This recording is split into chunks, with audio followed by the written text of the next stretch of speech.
வணக்கம். இன்னைக்கு ஒரு குட்டி கதை சொல்ல வந்திருக்கிறேங்க. ஒரு ஊர்ல ஒரு பெரிய கோடீஸ்வர பஞ்சாயத்து தலைவர் இருந்தாருங்களாம்.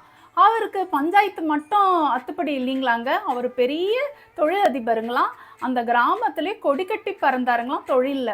ஒரு நாள் அவர் மகனை கூப்பிட்டாருங்களாம். மகனே, எனக்கு வயசாயிடுச்சு. இனிமேல் என்னோட தொழிலெல்லாம் நீ தான் பார்த்துக்கணும். நான் ஒரு சாதாரண ஒரு செருப்பு தைக்கிற ஏழையுடைய மகன். நான் எப்படி இவ்வளோ பெரிய கோடீஸ்வரன் ஆனேன்னா, நான் நேர்மையும் அறிவு கூர்மையும் என்னுடைய தொழில்ல பயன்படுத்தினேன். இன்னிலிருந்து இந்த தொழிலை நீ தான் பார்த்துக்கணும். இந்த தொழில்ல நேர்மையாகவும் அறிவு கூர்மையை பயன்படுத்தி நீ செயல்படணும் அப்படின்னு சொன்னாருங்களாம்.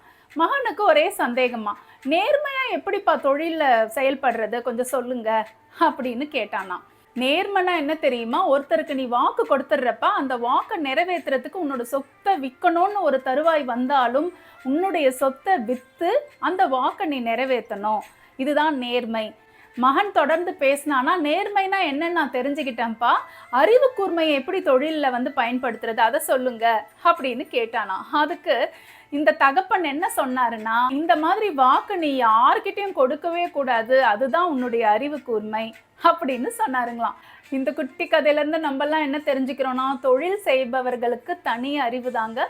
இந்த குட்டி கதை உங்கள் எல்லாருக்கும் பிடிச்சிருக்கோன்னு நினைக்கிறேன். அடுத்த குட்டி கதையில் உங்களை சந்திக்கிறேன். நன்றி, வணக்கம்.